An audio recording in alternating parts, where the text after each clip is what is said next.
कल्पना कीजिए, एक सुनसान कब्रिस्तान, रात का गहरा अंधेरा, और अचानक जमीन हिलने लगती है।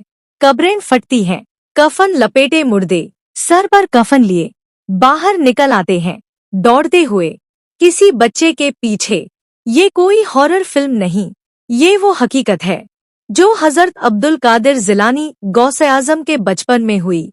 एक ऐसे बच्चे की जिसकी एक फुसफुसाहट पर मिट्टी जिंदा हो जाती थी। मुर्दे कब्र छोड़कर चल पड़ते थे। क्या आपका दिल तैयार है इस रूह कंपा देने वाले, खौफनाक और मोहब्बत भरे सफर के लिए? तो आंखें बंद न करें, क्योंकि ये कहानी आपके दिल को हमेशा के लिए बदल देगी। हिस्सा 1, बचपन का राज, मिट्टी के जीवंत खिलौने। बहुत साल पहले एक छोटे से गांव में एक बच्चा पैदा हुआ। नाम था अब्दुल कादिर, जिन्हें बाद में दुनिया गौस-ए-आज़म कहकर पुकारेगी। बचपन से ही कुछ अजीब था उनमें। वो मिट्टी उठाते, छोटे छोटे इंसान, जानवर, घर बनाते, पुतले बनाते, फिर सुबह सुबह उनके पास बैठ जाते, आहिस्ता से झुकते और दिल से पुकारते, कुम बि-इज़्निल्लाह, यानी अल्लाह के हुक्म से उठ जाओ। और वो मिट्टी के पुतले आंखें खोलते, उठ खड़े होते, चलते, बोलते, खेलते, एक दूसरे से बातें करते। सुबह हो गई कहकर हंसते, शाम ढलने लगती, गौस-ए-आज़म मुस्कुराते, फरमाते, अब वापस हो जाओ, और सब फिर मिट्टी की ढेरी बन जाते। गांव वाले देखते, हैरान रह जाते, लेकिन ये तो बस शुरुआत थी, असली तूफान आने वाला था। हिस्सा 2, एक माँ बाप का दर्द और खतरनाक फैसला। उसी गांव में एक मासूम बच्चा बीमार पड़ गया। डॉक्टरों ने हाथ खड़े कर दिए। रात के अंधेरे में वो बच्चा इंतकाल कर गया। माँ चीख चीख कर रोई, बाप का दिल टूट गया, उम्मीद खत्म, दुनिया सूनी। लेकिन फिर अफवाह फैली, एक बच्चा है, अब्दुल कादिर, जिसकी आवाज पर मिट्टी भी जिंदा हो जाती है। माँ बाप ने एक दूसरे को देखा, आंखों में आंसू, दिल में उम्मीद की किरण। रात गहराई, चुपके से बच्चे की लाश उठाई और गौस-ए-आज़म के बनाए पुतलों के बीच लिटा दिया। सुबह होने वाली थी। क्या होगा? क्या वो बच्चा फिर सांस लेगा, या सब कुछ खत्म हो जाएगा?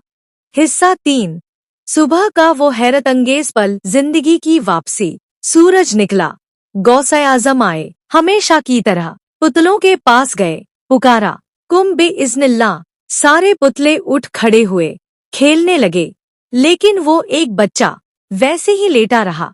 आप रुके, देखा, फिर मुस्कुराए, फरमाया, तुम मेरे हाथों से बने नहीं, तुम अल्लाह के बनाए हुए हो।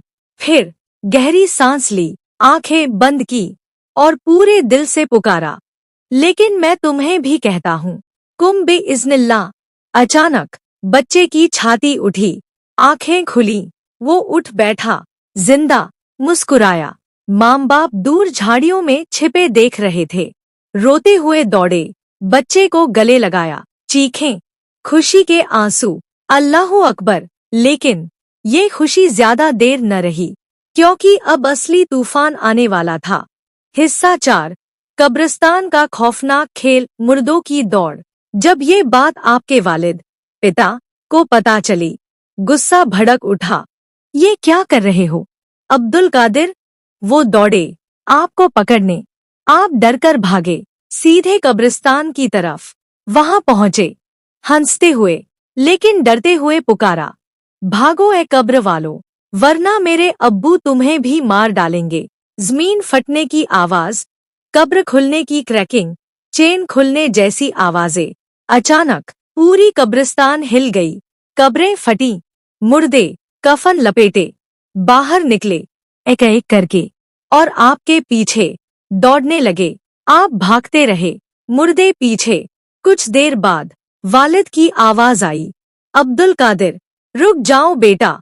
आप रुके, मुड़कर देखा, फिर मुस्कुराए, मुर्दों से फरमाया, अब अपनी कब्रों में वापस चले जाओ। और सब उसी पल, कफन सर पर, वापस कब्रों में लौट गए, जैसे कुछ हुआ ही नहीं। आपने अदब से पिता से कहा, अब्बू जान, अच्छा हुआ आपने रोक लिया, वरना ये लोग क़यामत तक कफन सर पर लिए दौड़ते रहते। हिस्सा 5। रूहानी पैगाम जो दिल को छू जाए। ये वाकया सिर्फ एक करामत नहीं, ये अल्लाह की वो कुदरत है जो वो अपने चुनिंदा बंदों को देता है। गौसे आज़म ने कभी ये नहीं कहा कि मैंने किया, हमेशा फरमाया बिइज़्निल्लाह, अल्लाह के हुक्म से। ये हमें सिखाता है जब अल्लाह किसी को चुन लेता है तो इंसानी अक्ल उसकी समझ से बाहर चीजें होने लगती हैं। मोहब्बत, अदब और यकीन सब कुछ बढ़ जाता है। क्या आपके दिल में भी गौसे आज़म की वो मोहब्बत है जो मौत को भी चुनौती दे सके? तो अब कमेंट बॉक्स में दिल से लिखिए, या गौसे आज़म दास्तगीर, सुभान अल्लाह, या गौसे आज़म की मोहब्बत में सदा कायम रहें। अगर ये वाकया आपके रूह को छू गया तो अभी लाइक करें ताकि अल्लाह की रहमत बढ़े। शेयर करें, दूसरों तक ये रूहानी पैगाम पहुँचे। सब्सक्राइब करें और बेल आइकन दबा दें, क्योंकि अगला वाकया आज से भी ज्यादा खौफनाक, इमोशनल और हैरान करने वाला होगा। क्या आप तैयार हैं उस सफर के लिए? अल्लाह हाफिज। या गौसे आज़म मदद।